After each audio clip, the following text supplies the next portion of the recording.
Ayan, dahil may typhoon ngayon dito sa amin, today is Thursday. So, itong aming garden table, tinakluban ko na rin siya nito. Tapos nilagyan ko siya ng mga heavy, mga flower pot. Yes, ilagay ko ito, heavy rin to. Sana hindi sila matumba. Mamaya, pati ito. Yes, nilagyan ko siya. Cover.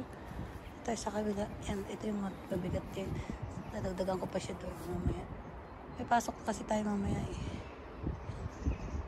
So, yan ang ating mga hyacinth. Ano, hyacinth ba to? Ang mga tawag ito. Kalimutan ng pangalan. Yan, yun. Kaya,